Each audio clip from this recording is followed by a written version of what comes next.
L'action de grâce est un acte de reconnaissance.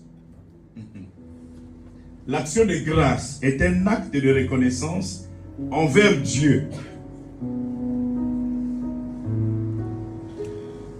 C'est pas fini, hein? L'action de grâce est un acte de reconnaissance envers Dieu, venant du cœur et exprimé en parole et en action.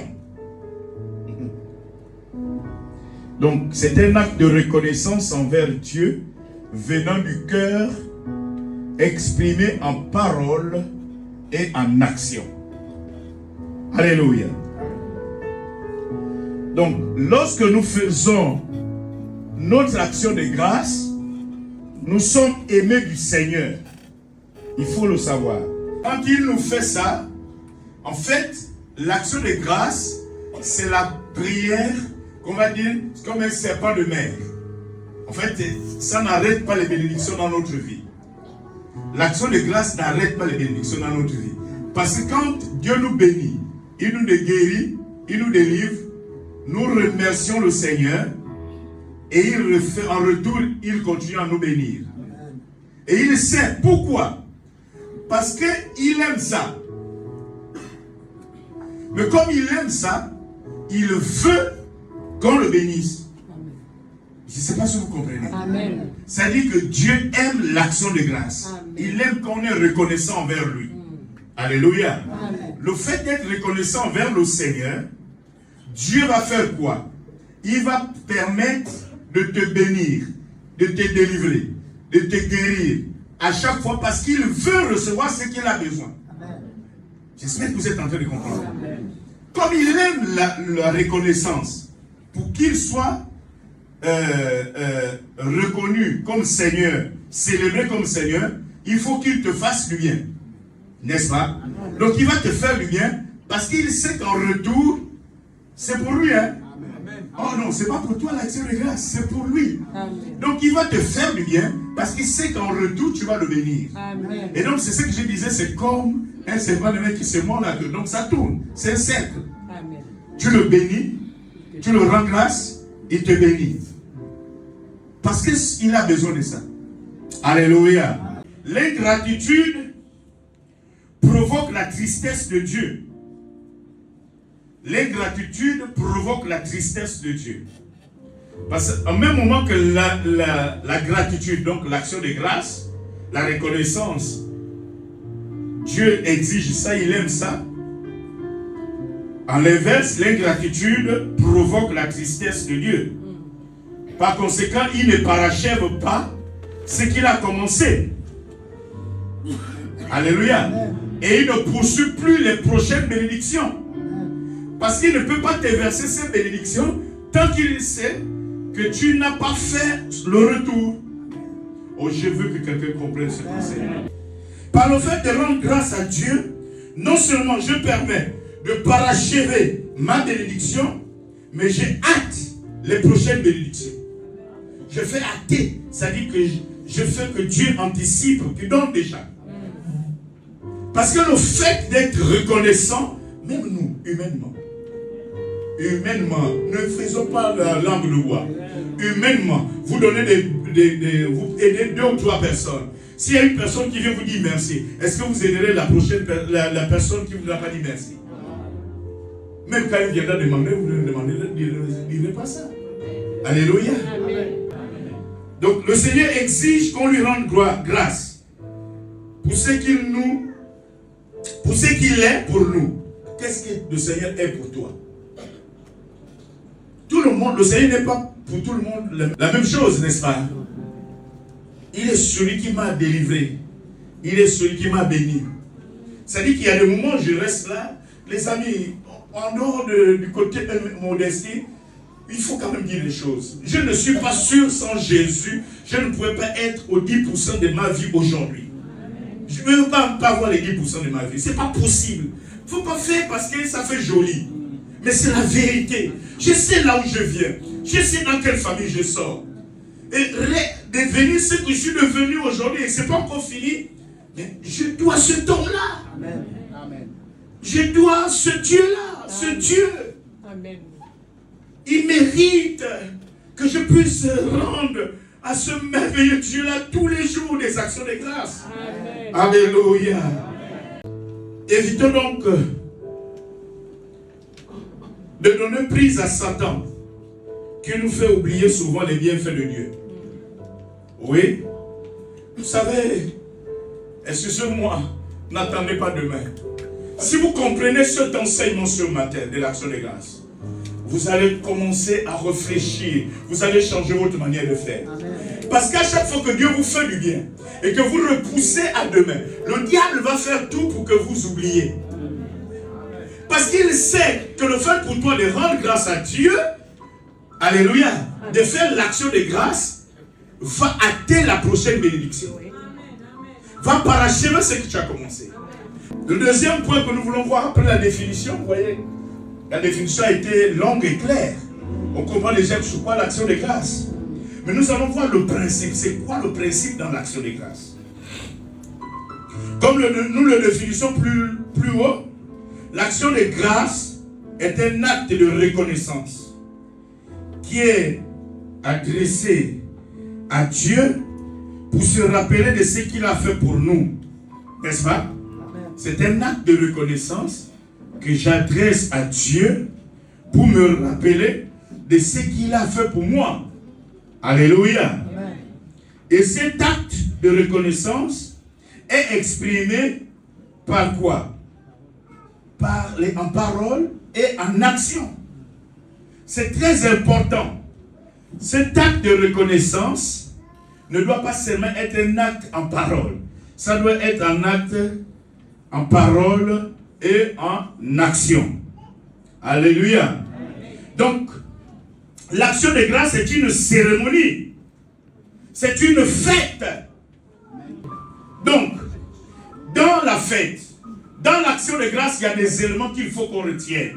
C'est ce qui fait le principe. Le premier élément, c'est l'objet, la raison de la fête. Oui, tu ne peux pas faire l'action de grâce sans la raison, sans l'objet. Et dans le texte que nous avons lu, que nous avons étudié ce matin, l'objet c'est quoi? C'est dans le verset 1. Le verset 1, je reviens. Jean chapitre 12, verset 1. L'objet est là. 6 jours avant la Pâque, Jésus arriva à Béthanie, où il était Lazare, qui l'avait ressuscité des morts. Amen. L'objet de la reconnaissance de la famille de Lazare, de cette cérémonie, c'est la résurrection de Lazare. Si vous n'avez pas l'objet, vous n'avez pas le machin, vous allez prendre un sachet de sel pour amener l'église. Vous allez prendre un verre de riz pour amener à l'église. Parce que vous n'avez pas compris l'action de grâce. Sans cette raison, la fête ne sera pas belle. Et la cérémonie sera terne et sans intérêt. Parce qu'il faut que la cérémonie puisse avoir l'intérêt. À remémorer, à se rappeler. Donc c'est le deuxième point. La remémoration, le rappel de l'intervention de Dieu. Parce que c'est quand tu vas regarder, tu vas penser au... Parce que je sais l'objet, non? C'est la résurrection de Lazare. Alléluia. Et les sœurs se rappellent. Ça vous plonge, mais on sera quoi aujourd'hui? Sans notre frère qui était notre poteau. On sera quoi aujourd'hui? Sans notre frère qui était l'homme qui répondait à tous nos besoins. On sera quoi aujourd'hui? Et donc quand tu te rappelles de ça, tu te mets à pleurer. Amen. Et la suite des actions est liée donc à la raison, à l'objet. C'est l'objet qui va entraîner chez toi la remémoration. Donc comment on va dire ça? Le rappel. Alléluia. Amen. Le rappel de ce que Dieu a fait. C'est ce qui va pousser la personne à danser, à exprimer sa joie. Comment tu danses? Beaucoup ne dansent pas. Pourquoi? Parce qu'ils ne savent pas pourquoi ils vont danser. Moi, je me mets à ta place, je suis d'accord avec toi. Parce que si tu n'as pas l'objet de la danse, tu ne peux pas danser. Mais quand tu sais que Dieu a fait des choses dans ta vie, tu ne sais pas comment je me retrouve là. Ah non, tu es prêt à rouler au sol, à crier. Non, les gens vont dire, mais lui là aussi, oh, la femme de David ne comprenait rien. Il ne comprenait rien. Michal, voilà pourquoi elle a été maudite. Elle ne comprenait rien quand l'homme de Dieu rentrait avec Dieu. Parce que l'arche de l'alliance représentait Dieu. Il se rappelle que mon père ne m'a jamais aimé. Parce que je ne suis pas l'enfant de sa femme qui est à la maison. Je suis l'enfant de la femme qui est partie. Et il m'a envoyé, je suis le plus jeune. Il m'a envoyé garder les animaux. Mais dans ces animaux, Dieu m'a préservé. Et en plus, il me choisit pour être le roi de mon père. Pour être le roi de mes frères. Donc quand il rentre avec l'alliance, il est en train de danser. Il est en train de danser. Tu ne comprends pas pourquoi les gens dansent. C'était ça la danse de la vie. La femme n'a rien compris. Alléluia. Donc je suis en train de vous citer le principe. Et puis, l'autre point, après l'objet, le rappel de l'intervention de Dieu que j'appelle la remémoration. Donc tu remémores, il y va arriver la prière de reconnaissance et de remerciement. Là on est dans le principe.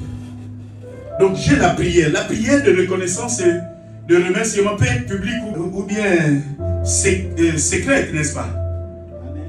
Hein? Amen. Parce que quand tu le fais dans ta maison, c'est toi-même, non? Oui. Mais ça peut être aussi public. Oui.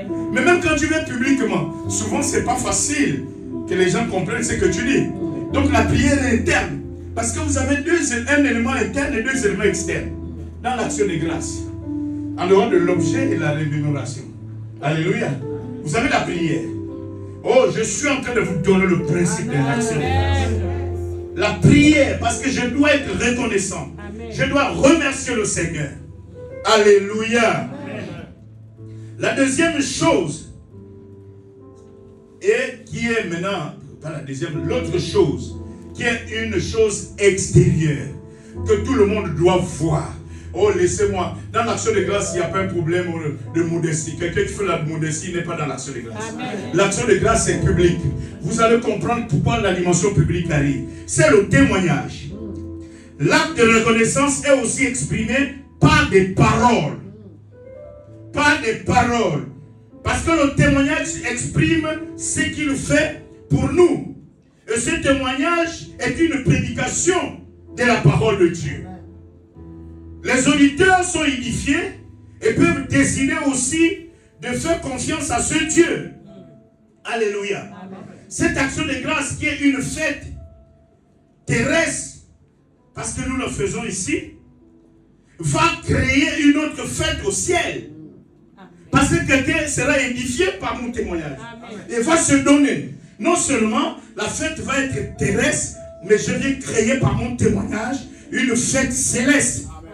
Oh, est-ce que quelqu'un comprend? Parce que quand je vais donner mon témoignage et que la personne est touchée, il décide maintenant de suivre le Dieu de cet homme. Il vient de donner sa vie au Seigneur.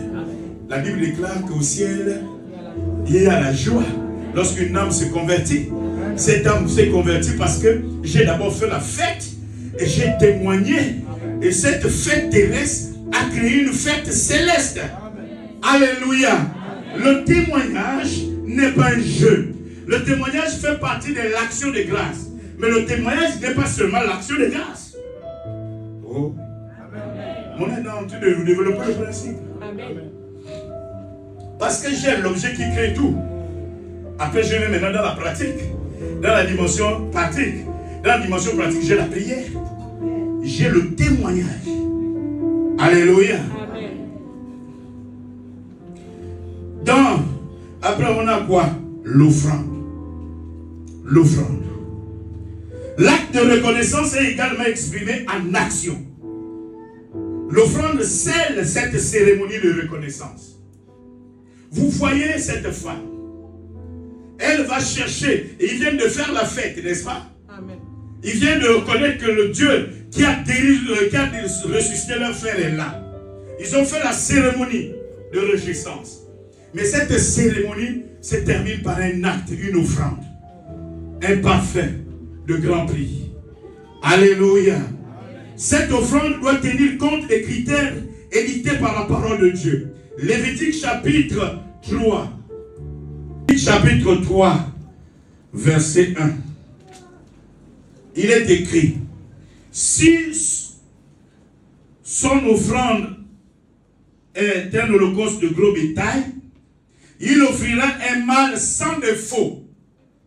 Il offrira à l'entrée de la tente d'assignation devant l'Éternel pour obtenir sa faveur.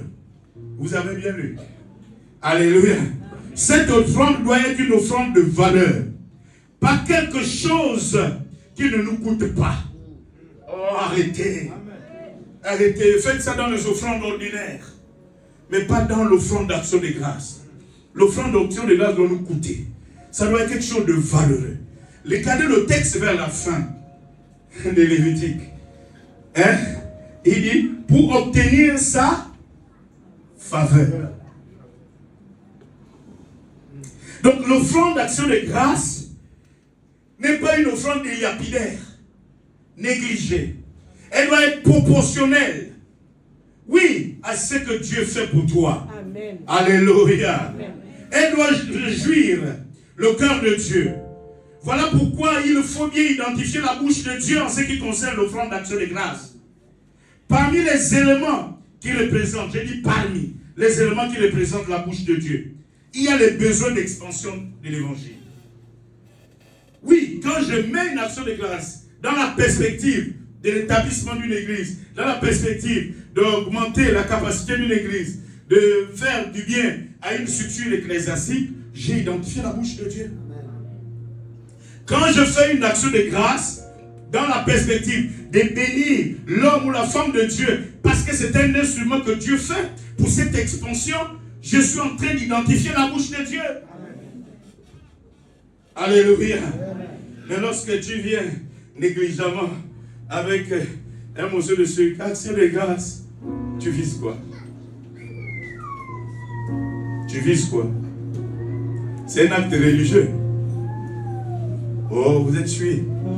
Mais il faut Amen. Que ça arrive un jour qu'on nous enseigne Amen. Sur la vraie action de grâce.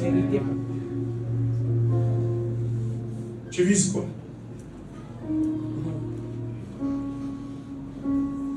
Tu vises quoi? La veille de prière?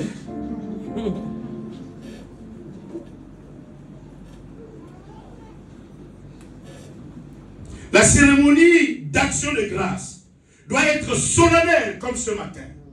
Alléluia. L'action de grâce doit être accompagnée des chants, de reconnaissance et des danses. La pratique. Troisièmement, la pratique. Dans le texte de base que nous avons lu, Jean 12, verset 1 à 3, nous savons que l'objet de cette fête était la résurrection de Lazare. Alléluia. La solennité de cette action était l'organisation de ce repas, de cette fête. Hein? En faveur du Seigneur. Alléluia. Il y a également l'offrande symbolisant. Hein? Il y a l'offrande, il y a le parfum qui symbolise l'offrande. Et cette offrande est une offrande de grand prix. Alléluia. Cette offrande avait rejoui le cœur de Dieu. Je n'ai pas lu le verset 7 pour hier. On ne peut pas faire une action de grâce sans regarder les besoins. Cette femme a dû prier pour demander quels sont les besoins de Dieu. Le premier besoin de Dieu, Dieu avait besoin d'être parfumé à l'instant. Le Seigneur, ses pieds étaient parfumés, n'est-ce pas? Amen. Mais la grande raison, la principale se trouve au verset 7. C'était pour sa sépulture. L'homme là va mourir. Elle croyait au principe. Elle est juive. Amen. Elle connaît la loi. Elle connaît les prophètes. Oui. Et Jésus lui-même fait partie. N'oubliez pas que c'était l'ami de... Ah. Donc les sœurs là étaient autour de qui? De Jésus. Oui. Ils écoutaient tout le message du Seigneur. Amen. Ils savent qu'il va mourir. Amen. Il reste peu de temps. Dans quelques jours, il va mourir. Amen. Il l'a déjà annoncé. Hein? Alléluia. Amen. Elles sont au courant. Donc elle dit, moi je vais faire mon offrande. Yes. Elle touche le cœur de Dieu. Il dit, c'est ce parfum qu'on va mettre, on va parfumer la sépulture de Jésus. C'est écrit au verset, attendez,